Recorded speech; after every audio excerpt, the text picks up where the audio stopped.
윤석열 대통령에 대한 오늘 두 번째 탄핵소추안 이 발의가 이루어질 것으로 보입니다. 5시에 표결에 들어갈 것으로 이렇게 파악이 되고 있는데요.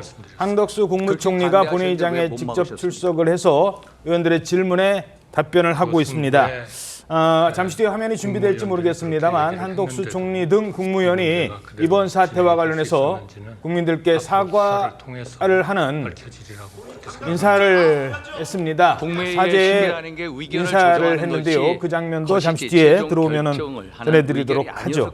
자, 두 번째 탄핵소추안을 오늘 이제 발의를 할 예정인데 표결은 오후 5시입니다만 일단 의원들의 현안 질의, 지금은 국민의힘 윤상현 의원의 질의 시간인 것 같고요. 자, 두 번째 탄핵소추안 어떤 내용인 겁니까? 네, 강유정 원내대변인이요. 오늘 의원총회가 끝난 뒤에 기자들과 만나서 오늘 탄핵소추안을 재발의하고 또 12일에 보고한 뒤에, 그러니까 내일 이제 본회의에서 보고를 하고 오는 14일 토요일 오후 5시에 표결하기로 정했다고 밝혔습니다. 그러니까 더불어민주당이 두 번째 이 윤 대통령의 탄핵소추안을 오는 14일 오후 5시에 표결하겠다고 밝힌 건데요. 이번 탄핵안은 윤 대통령이 지난 3일 선포한 비상계엄이 국민 주권주의와 권력 분립의 원칙을 비롯해서 헌법과 법률을 위반했다는 내용 등을 담고 있습니다. 민주당은 여기에 또 윤 대통령이 계엄군에게 국회 봉쇄와 국회의원 체포 등 내란에 해당하는 명령을 직접 내린 혐의가 있다는 내용도 추가로 포함하는 방안도 검토하고 있다고 전했습니다. 예, 잠시 뒤에 말씀드리겠습니다만 일부 수사기관에서 특히 경찰 쪽에서는 한덕수 총리에 대한 이 소환도 불가피하다. 지금 이런 소환 통보를 해놓은 것으로 전해지고 있는데요. 현재 한덕수 총리의 발언에서 어떤 얘기가 나올지 정리가 되면 좀 전해드리겠습니다. 5시에 표결에 들어갈 예정이고요. 자, 앞서 국회에서 오전에는 우원식 국회의장이 긴급 기자회견을 열었습니다. 계엄령 사태에 대한 국정조사를 추진하겠다라고 밝혔습니다. 지금 국회가 할 일은 비정상을 정상으로 돌리는 일입니다. 헌법 제61조 1항 국회의 국정조사권에 따라 위헌 불법 12.3 비상계엄 국정조사를 추진하겠습니다. 긴급하게 비상계엄 국정조사 특위를 구성하겠습니다. 여야 정당의 신속한 응답을 요청합니다. 자, 그리고 국회 법사위에서는 오늘 국무위원들을 상대로 긴급 현안 질의가 있었습니다.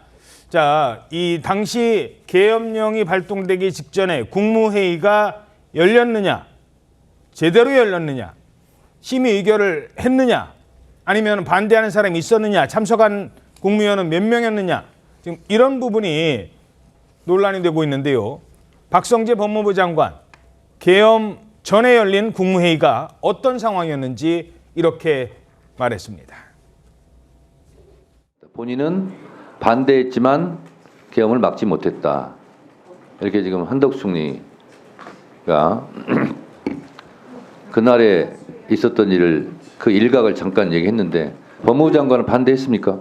사람들이 도착하는 대로 다들 놀래서 우려의 말씀을 하고 이러면 되느냐, 지금 그럴 때냐, 뭐 등등 여러 가지 이야기가 많이 진행되고 있었고, 각설하고 총리께서 네. 그 여러 가지 이야기를 계속 말씀을 하고 전하고 하신 것으로 저는 그렇게 알고 있습니다. 한덕수 국무총리처럼 비상계엄을 반대했습니까, 안 했습니까? 제가 말씀드릴 수 있는 거는 한 사람 한 사람 누가 뭐라고 말했는지에 대해서도 그렇고 저도 그렇고요. 한 사람도 이걸 해야 된다고 찬성한 사람은 없었던 것으로 기억합니다. 자, 찬성하는 사람이 단 한 명도 없었다라고 얘기를 했습니다. 그렇다면 명시적으로 안 됩니다. 대통령님, 지금 계엄령 내려서는 안 됩니다. 라고 대통령 앞에서 얘기한 사람은 몇 명이었고 누구 했느냐도 궁금해지는 건데요. 지금 얘기로는 찬성했습니까? 반대했습니까? 라고 물어보니까 찬성하는 사람은 한 명도 없었던 것으로 알고 있다. 이렇게 얘기를 하네요. 그 정도 수준에서 진술했습니다. 박성재 법무부 장관이 오늘 국회 법사위에 출석해서 한 사람도 이 계엄을 찬성하는 사람은 없었던 걸로 기억한다 정도로만 답변을 했습니다. 그러면서 이 국무회의가 회의 계획 안건 등 정상적으로 진행된 게 아니라 사람들이 조착하는 대로 다들 놀라서 이러면 되느냐, 지금이 그럴 때냐 등등 여러 가지 이야기가 나왔고 국무총리가 여러 가지 이야기를 계속 전한 것으로 안다고 덧붙였습니다. 이 박 장관은 당시에 회의 형태로 누가 기재를 하는 사람이 없었다면서 회의록이 없음도 시사했는데 그렇다면 정식 국무회의가 아니었느냐 하는 질의에 대해서는 형식에 대한 판단은 내가 할 수 있는 게 아닌데 다만 누가 주재를 해서 회의를 시작한다고 해서 진행된 상황은 아니었다고 진술했습니다. 예. 자, 그러니까 지금부터 국무회의 제4 차 국무회의를 열겠습니다. 땅땅땅. 그리고서 주재를 하는 대통령이 뭐라고 얘기하고 거기에 대해서 찬반 의견을 듣고 대통령이 판단을 한 과정인지 아니면은 뭐 오는 사람 듣고 막 놀랬다고 하니까 국무회의가 어떤 과정으로 이루어졌는지도 좀 더 따져봐야 될 것 같습니다. 지금 국무위원들 지금 이 시각 국회에 있습니다. 조금 전 상황입니다. 한덕수 총리가 의원들 질문에 답변하기에 앞서 국민들에게 지금 사과의 뜻을 전합니다라고 하면서 저렇게 일어나세요. 자, 국무위원 모두 다 국민 앞에 100배 사죄드린다고 지금 다시 크게 인사하십시오. 사죄합니다 하십시오. 시작. 사죄하십시오. 제가 다시 한번 하겠습니다.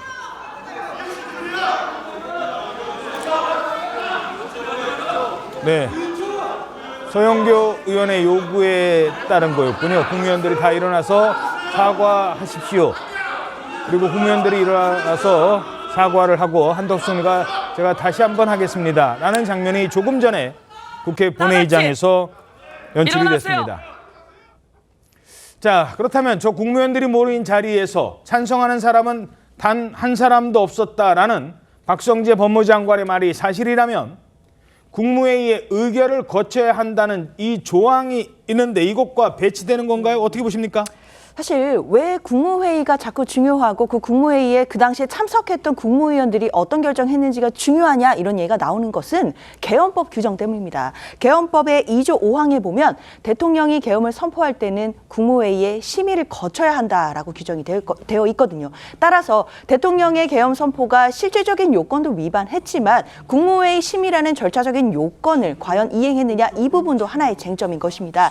그런데 국무회의의 심의를 거쳐야 한다라고 했지 의결은 아니기 때문에 당시에 국무회의가 정말 제대로 이루어졌다라고 하더라도 국무위원들이 반대를 했다 하더라도 사실상 심의를 거쳤다라고 본다면 이 절차를 그래도 이행했다고 볼 수 있는 것이 아니겠느냐 이런 이제 논란들 이야기들이 나오게 되는 것인데요. 사실 일단 확인해 볼 것이 굉장히 많이 있습니다. 지금 박성재 법무부 장관 이야기로는 이 국무회의 자체가 정상적인지 여부에 대해서도 확실하지 않다라는 취지이기 때문에 일단 이 국무회의에 회의록이 작성되어 있는지 여부 그리고 국무회의에 누가 참석했는지 여부와 당시 어떤 의견을 냈는지까지를 수사기관에서 좀 빠르게 확보를 해야 될 것 같고요. 그렇다 하더라도 이 국무위원들이 이 자리에 참석을 했고 그리고 이 이후에 계엄이 선포됐다는 과정 속에서는 법적인 책임은 물론이고 정치적인 책임을 국무위원들이 피하기는 어려울 것이라고 생각합니다.